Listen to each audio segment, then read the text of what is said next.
Ever wonder why some people have others tripping over themselves just to get their attention?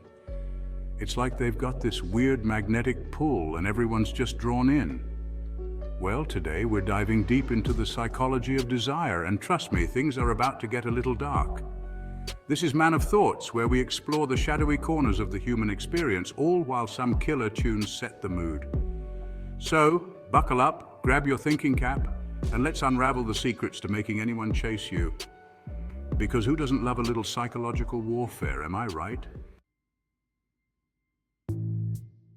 All right, let's talk about playing hard to get. It's a tale as old as time, and for a good reason. It freaking works. See, humans are wired to want what they can't have. It's like that saying, the grass is always greener. We're programmed to chase, to hunt, to obsess over things that seem just out of reach. Think about it. Have you ever wanted something so bad, but then the moment you got it, the excitement fizzled out? That's because the thrill is in the chase. It's the uncertainty, the anticipation, the constant wondering, do they like me? Do they not? That's where the real magic happens. Now, I'm not saying you need to become some kind of emotionally unavailable ice queen or king. It's about finding that sweet spot between showing interest and maintaining an air of mystery. Think of it like a cat and mouse game. You give a little, you take a little, you keep them guessing. Imagine this. You meet someone intriguing at a bar. You chat, there's chemistry, you're vibing. But then just when things are heating up, you politely excuse yourself. You don't give them your number right away. You don't agree to a date on the spot. You leave them wanting more.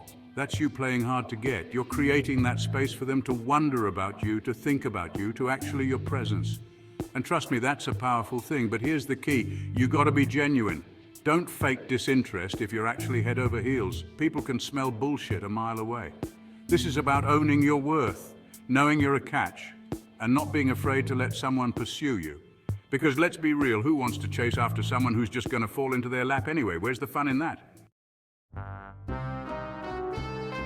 Let's face it, there's something undeniably alluring about a good mystery. It's like that book you can't put down, that movie that keeps you on the edge of your seat. You're dying to know what happens next. And the not knowing is both exhilarating and maddening. Well, guess what? People are no different. We're drawn to the unknown, to the enigmatic, to those who keep us guessing. It's like our brains are wired to crave that dopamine hit of finally figuring someone out. Think about Don Draper from Mad Men. Dude was a walking enigma, right? Always composed, always in control, but with this air of mystery hanging over him like a perfectly tailored suit. You never knew what he was thinking, what secrets he was hiding, and that's what made him so damn captivating. Now, I'm not saying you need to become a chain-smoking ad executive with a dark past to be mysterious. It's about cultivating an aura of intrigue, of leaving things unsaid, of letting people fill in the blanks with their own imaginations.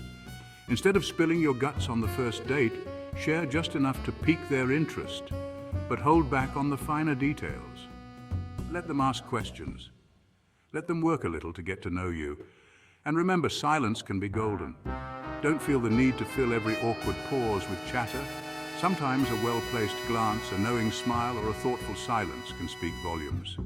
The key is to be deliberate, to be intentional with the information you reveal. You're like a puzzle box, and each piece you offer is a tantalizing glimpse into the complex and fascinating puzzle that is you. Trust me, people will be lining up to put you together. All right, let's talk about confidence, because let's be real, it's the sexiest damn thing a person can possess. It's not about arrogance or cockiness, it's about owning who you are, flaws and all, and not giving a flying F*** see cake what anyone else thinks. Think about someone like, say, Elon Musk. Love him or hate him, you can't deny the dude oozes confidence. He's got this unwavering belief in himself and his vision, even when everyone else thinks he's batshit crazy, which, let's be honest, is probably half the time. But that's what makes him so magnetic. People are drawn to that energy, to that unshakable belief in oneself. It's contagious, it's inspiring, and it makes you want to be around them, even if you don't fully understand their rocket equations. Now, I get it. Confidence isn't something you can just magically switch on like a light switch. It takes time, it takes work, it takes a whole lot of self-reflection, and maybe even some therapy. But here's the thing, everyone has something to be confident about. It could be your sense of humor, your intelligence, your ability to make a mean bowl of ramen. Whatever it is, own it, embrace it, let that shit shine, stand tall, make eye contact, speak your mind, and don't be afraid to take up space. Because the more comfortable you are in your own skin, the more attractive you become to others. It's like this unspoken signal that says, I'm good with who I am and I don't need your validation. And that, my friends, is a powerful aphrodisiac. All right, let's talk about the psychology of scarcity. You know, the drill limited edition sneakers, a concert with only a handful of tickets left, that one friend who's always crazy busy. We want what we think we can't have. It's basic supply and demand, but with a psychological twist. Think about Supreme. They drop these limited edition items, sometimes the most ridiculous stuff. A brick with their logo, a branded crowbar, you name it, and people go absolutely apeshit for it. Why? Because it's scarce, it's exclusive, it's a status symbol that says, I was one of the lucky few who snagged this before it disappeared forever. Now, I'm not saying you need to become a limited edition human being, but you can apply this principle to your own life. It's about creating a sense of value, of showing people that your time and attention are precious commodities, not to be taken for granted. Don't be afraid to say no to plans, to set boundaries, to prioritize your own needs. This doesn't mean you need to become some kind of elusive hermit, but it does mean being mindful of how you spend your time and who you spend it with. When you're constantly available, always saying yes, it sends the message that you've got nothing better going on. And while that might feel flattering at first, it ultimately diminishes your value. But when you're selective, when you make people work a little to earn your time and attention, it shows them that you're not just some dime-a-dozen chump.